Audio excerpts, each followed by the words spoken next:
Bienvenue dans ce nouveau chapitre. Alors là, on va voir pour aller un petit peu plus loin avec le contexte. Maintenant, vous savez donc bien poser des questions à l'IA. Vous savez qu'il faut lui donner un rôle. Alors un rôle de votre conseil, pas votre rôle à vous. Il faut lui donner du maximum de contexte et puis poser la question et surtout ne pas s'arrêter à la question, mais continuer de dialoguer jusqu'à temps que vous obteniez la réponse que vous souhaitez. Mais je vous ai dit que plusieurs fois que le contexte, eh bien, c'était quand même pas toujours très facile de le définir.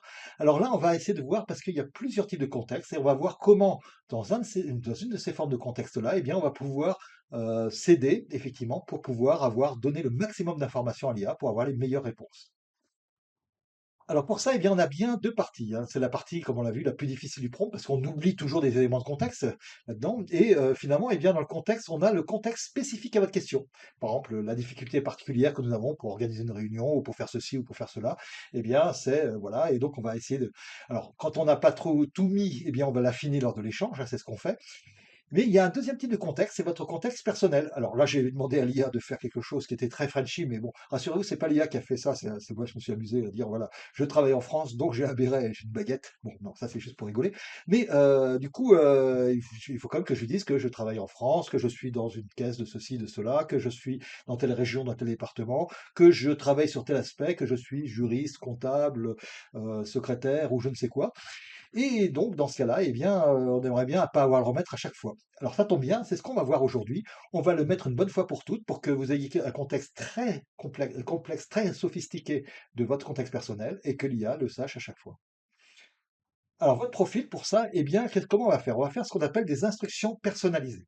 Alors, on va voir les instructions personnalisées pour différentes IA. Donc là, pour l'instant, si vous êtes sur ChatGPT, bon, on va voir comment on fait. Mais si vous utilisez d'autres IA, et on va en utiliser d'autres ici, effectivement, dans les prochains chapitres, eh bien, vous pourrez revenir sur ce chapitre-là et ainsi, eh bien, pouvoir arriver à faire vos propres instructions personnalisées, donc avec tous les éléments de votre contexte pour d'autres IA. La bonne nouvelle, c'est que vous n'aurez plus qu'un copier-coller à faire. Mais on va voir où est-ce qu'on va trouver ça. Alors pour ChatGPT, c'est très simple. Vous l'avez en haut à droite. Eh bien, vous avez simplement vos initiales et puis ben, il vous suffit, vous faites, quand vous cliquez là, vous faites apparaître un petit menu avec personnaliser ChatGPT et c'est là-dessus qu'on va faire les choses. Si vous allez sur Hugging Face, comme on l'a fait déjà une première fois, rappelez-vous, pour aller tester d'autres IA, mais on va voir qu'on peut faire d'autres choses très intéressantes avec. Eh bien, lorsque vous allez choisir les différents profils, les différents modèles, donc dans les différents modèles, eh bien, vous avez les modèles qui apparaissent. Et quand quand il vous donne le modèle au milieu, eh bien, vous avez une petite roue dentée. Et là, par exemple, j'ai choisi le modèle Lama, par exemple, eh bien, vous allez pouvoir faire des instructions personnalisées, votre profil, pour cette IA-là. Et puis si vous utilisez Perplexity, on y reviendra parce que c'est une IA très intéressante, en particulier pour faire de la veille. Eh bien, là, ça va être en bas à gauche simplement. Vous avez votre prénom, votre nom ou les éléments sur lesquels vous êtes logué. Et encore une fois, ben, une petite roue dentée qui vous permet de faire apparaître effectivement quelque chose qui va être avec votre profil. Alors, quand on a ça, sur ChatGPT, déjà, on a 2 fenêtres. Sur les autres, on en a qu'une, mais c'est pas grave, vous pourrez les copier à la suite l'un de l'autre pour les autres si vous voulez le faire. Et donc, vous avez 2 fenêtres qui vont nous intéresser. Vous voyez aussi que quand on clique sur une des fenêtres, alors il y a une fenêtre, on va la regarder en détail, mais il y a une fenêtre pour dire qu'est-ce que vous voudriez que l'IA sache sur vous, que vous êtes en France, que vous avez travaillé sur telle chose, etc. Donc, rassurez-vous, là, l'objectif, c'est pas le modèle économique des IA n'est pas de vendre votre profil. Donc, ce profil, il peut rester pour vous. Même si vous n'êtes pas, il n'y a pas des grands éléments confidentiels à dire que vous êtes secrétaire, juriste ou manager ou comptable dans une caisse, par exemple. Donc il n'y a pas de problème là-dessus. Et puis la deuxième partie, eh bien, c'est comment vous voudriez que l'IA vous réponde. Et quand on clique dedans, eh bien, on va avoir déjà des propositions. Il va vous dire, bah, tiens, vous pourrez mettre ça, ça et ça. Mais nous, on va faire mieux. Je vous ai préparé déjà des petits trucs, des petits éléments particulier, de manière à pouvoir justement eh bien, mettre les choses les plus complètes possibles dans notre cadre professionnel à nous. Alors, la première cas, elle s'appelle «Avez-vous des informations à fournir à ChatGPT pour l'aider à mieux vous répondre?» Et ce que vous allez mettre dedans, eh bien, vous allez, en dessous de la vidéo, eh bien, vous avez un petit texte, déjà qui est prêt à remplir, en fait. Alors regardez bien, on a à chaque fois des éléments, hein, donc vous allez copier-coller tout, et puis vous allez simplement préciser, un petit peu comme d'habitude, eh bien, vous allez voir, on va avoir des petits crochets, et en bleu, eh bien, vous allez remplacer ces crochets par je suis eh ben, comptable, juriste, secrétaire, je ne sais quoi, en charge de, et là vous pouvez préciser si vous le souhaitez. Pour l'organisation, je travaille dans une caisse, alors d'assurance maladie, la caisse familiale, d'URSSAF, CARSAT, mais ça, j'en oublie quelques-unes d'ailleurs en plus. Mais bon, mettez la bonne évidemment. Dans tel département ou telle région de France, vous voyez qu'à chaque fois, vous allez avoir besoin de préciser. Alors, ce petit travail-là, qui va pas vous prendre très très longtemps, eh bien, il va vous faire gagner un temps gigantesque parce qu'à chaque fois, eh bien, tout ça, ça pourra être pris en compte dans les réponses de manière à savoir que bah, vous êtes en France, que si vous posez des questions démographiques, c'est dans tel département, dans telle région, que si vous êtes juriste, ben voilà, on sait déjà que vous avez une certaine compétence dans le domaine, donc on ne va pas vous faire des réponses de base, mais plutôt une réponse plus avancée, etc. Alors, on peut y mettre des objectifs à court terme, à long terme, hein, par exemple. Alors, j'ai mis pas mal d'éléments, hein. Vous pouvez aussi rajouter ou supprimer des choses, bien sûr, mais là, je vous ai mis pour avoir quelque chose d'assez complet. Par exemple, si vous travaillez sur un projet particulier ou un défi particulier, eh bien, je pilote actuellement. Alors, on verra qu'on pourra le changer, hein. C'est-à-dire qu'évidemment, vous n'allez pas travailler sur le même projet toute votre vie, mais voilà, ce sera très facile à changer, hein, dans le même endroit, au même endroit, eh bien, le petit texte que vous allez mettre là, eh bien, va devenir le même. Les intérêts spécifiques, hein, je me tiens informé de tel aspect, de telle chose, etc. Les valeurs, alors là j'ai mis des valeurs, mais vous pouvez les changer si vous le souhaitez, mais bon, j'ai mis l'éthique, l'objectivité et la rigueur intellectuelle sont essentiels dans mon métier, mais voilà, vous pouvez encore une fois l'adapter si vous le souhaitez, hein, ou sinon vous pouvez laisser comme ça. Pour les préférences d'outils, vous avez peut-être des outils, par exemple, vous utilisez Zoom ou Teams, vous utilisez Office, vous utilisez LibreOffice, enfin bref, vous pouvez utiliser des outils différents. Donc c'est bien de les préciser parce que si vous dites que vous êtes perdu sur un traitement de texte, ou vous voulez faire des choses particulières sur la visio, eh bien, il pourra vous répondre en fonction des outils que, évidemment, vous utilisez. Vous pouvez indiquer les langues. Moi, j'ai mis que je parlais français, puis que je parlais un petit peu, alors que je parlais l'anglais, mais surtout que je parlais un petit peu aussi l'espagnol. Je m'en sers d'ailleurs pour me perfectionner en espagnol, hein, puisque en fait, je fais des conversations en espagnol avec mon niveau, parce que vous pouvez lui donner un niveau A1, A2, B1, B2, C1, C2, etc. Et puis, bah, pareil, si vous avez une expertise particulière, vous pouvez le mettre, la formation. Alors encore une fois, bah, si vous voulez pas mettre, par exemple, votre formation, votre diplôme, etc., bah, ne le mettez pas, hein, c'est comme vous voulez. Vous pouvez, qui peut le plus, peut le moins. Je vous ai mis quelque chose de très complet exprès, plus complet que ce que vous propose en général OpenAI, de manière à ce que vous puissiez vraiment avoir quelque chose dans votre travail, mais vous avez tout à fait le droit de changer les choses.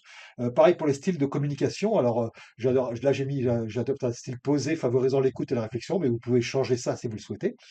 Et alors j'ai rajouté aussi quelque chose d'un peu plus personnel parce que alors ce qui est assez amusant, c'est que si vous mettez que les aspects professionnels et puis que vous lui dites: «Bah, tiens, j'aimerais organiser mes vacances». Alors il va peut-être vous répondre: «Ah ouais, mais alors vous êtes, manager, par exemple, dans une caisse d'assurance maladie, vous pourriez bosser un peu quand même». Alors pour éviter ce genre de désagréments, on peut très bien alors on va pas s'amuser à faire un profil personnel et un autre, professionnel. Moi, j'ai simplement rajouté quelques centres d'intérêt, des loisirs et des choses comme ça pour arriver à pouvoir, lui poser aussi des questions personnelles en plus. Donc voilà, vous allez donc copier-coller dessous ce texte complet, et puis vous allez prendre simplement les parties entre crochets et les remplacer donc par. Alors vous n'êtes pas obligé de garder les crochets, hein, vous pouvez mettre directement je suis assistant de direction, je suis juriste, je suis spécial, etc., etc., etc. Et donc finalement, eh bien, vous allez pouvoir compléter tout ça. Alors, deuxième chose aussi, avant de le faire vous-même, eh bien, c'est quel type de réponse vous souhaiteriez de la part de ChatGPT. Là, je vous ai mis un deuxième texte, évidemment, que vous allez copier-coller dans la deuxième case. Et dans cette case-là, eh bien, le format. Alors là, j'ai mis des choses par défaut. Donc, si ça vous convient, vous embêtez pas. Voilà, ça va plus vite. Vous vérifiez que ça vous convient et à ce moment-là, vous mettez les choses. Vous n'avez rien à changer. Si jamais il y a des choses qui vous conviennent pas, n'hésitez pas. Vous pouvez les changer tout à fait, hein, il n'y a pas de problème. Donc, par exemple, là, j'ai mis format de réponse, détailler les étapes en prenant en compte les obligations légales, mais vous pouvez très bien dire aller au droit au but, hein, par exemple, si vous voulez avoir quelque chose de plus rapide, etc. Adopter un vocabulaire précis, donc ça c'est aussi pour la tonalité, le niveau de détail, donc alors là j'ai mis apporter le niveau d'approfondissement nécessaire. Encore une fois, soit vous prenez ça tel quel, soit vous pouvez vous en servir comme base pour aller plus loin, hein, donc n'hésitez pas. Vous pourrez améliorer les choses. Moi j'ai même réadapté, passé même 2 heures hein, pour vraiment affiner complètement complètement mes instructions personnalisées et j'ai gagné des heures et des heures et des heures parce que, effectivement, j'ai quelque chose de bien adapté à moi. Mais là, je vous ai fait déjà quelque chose qui, génériquement, peut être vraiment intéressant professionnellement. Les types de suggestions, alors, formuler des pistes de réflexion, et dans ce cas, faire preuve de créativité. C'est-à-dire qu'en général, on préférerait avoir quelque chose d'un peu strict, mais pour les suggestions, ça peut être bien d'avoir des suggestions un peu plus créatives, des choses auxquelles j'aurais pas pensé, par exemple. Vous pouvez le mettre ça. Les types de questions. Alors, ce qui est intéressant, c'est que si jamais il n'a pas assez d'informations, il va vous dire: «Ah oui, mais là-dessus, il manque un peu quelques informations de contexte». Ça, c'est très intéressant. On y reviendra d'ailleurs dans un prochain chapitre. Mais voilà, donc il est même capable de vous dire: «Bah tiens, là, il me manque des informations pour pouvoir vous répondre correctement». Vérification, ça c'est important puisqu'on a vu qu'effectivement il pouvait se tromper, hein, donc encore une fois, non, je n'ai pas fait tomber le mur de Berlin et donc en fait, bah, on va lui demander de valider rigoureusement toutes les informations collectées et me challenger sur mes propositions. J'ai rajouté cette deuxième partie, me challenger sur mes propositions parce que moi j'aime bien faire un truc, c'est, de temps en temps lui dire: «Bah, tiens, je pense faire ça et cetera. Est-ce qu'il y aurait des arguments comme quoi ça serait que d'autres personnes dans n'importe quel livre sur la planète, eh bien, montrent que ça sera pas le bon, ça sera pas bon?» Ou alors, j'ai telle idée, alors, par exemple, là j'écris des livres et bien, de temps en temps, tiens, je voudrais pousser telle idée et là, il va peut-être me dire: «Bah, tiens, ça a déjà été fait depuis longtemps» ou alors il va peut-être me dire: «Ah oui, non, mais là, il y a déjà quelqu'un qui a fait ça et qui a montré que ça marchait pas bien» et donc alors ça veut pas dire que je vais pas le faire, mais ça veut dire que je vais regarder en profondeur un peu plus, je vais lui demander, les sources, l'information et cetera pour pouvoir aller plus loin. Alors, évidemment, pareil pour les ressources, bah, de citer des références fiables, hein, donc le plus possible. Faire de la pensée critique, on verra toute l'importance d'ailleurs de cette pensée critique par la suite, hein. Et puis, avoir une approche, suivre une démarche pragmatique quand on veut résoudre un problème, donc bien structuré.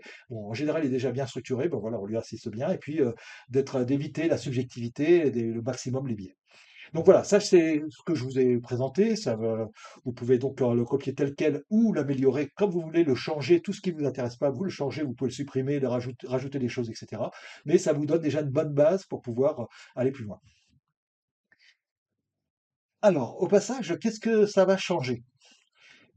Eh bien, ce qui est intéressant, c'est que quand on va compléter tout ça, eh bien, on va y avoir pas mal de choses. Alors déjà, vous avez un petit bouton en dessous. Alors, n'oubliez pas d'enregistrer, évidemment, ça peut être pratique. Et puis, vous pourrez revenir et changer des choses si vous avez changé de projet, si vous avez changé même de métier ou des choses comme ça.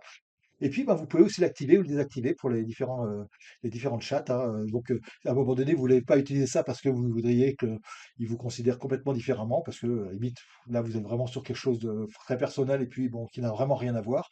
Bah, vous pouvez très bien désactiver, toujours en allant dans personnalité de ChatGPT. Alors, maintenant, eh bien, c'est à vous. Vous allez mettre en pause, vous allez mettre à jour votre profil. Donc, vous allez copier la première partie dans la première case, modifier les choses, copier la deuxième partie dans la deuxième case, et là, vous modifiez ou non suivant ce que vous voulez, parce que vous n'êtes pas forcément obligé sur cette deuxième partie. Alors, à vous de jouer, prenez un petit peu de temps, c'est pas grave. Là, vous avez quand même le temps de le faire. Vous allez voir, ça va vous faire gagner beaucoup, beaucoup de temps pour la suite. Alors, ça y est, c'est fait. Et ben, qu'est-ce que ça va changer?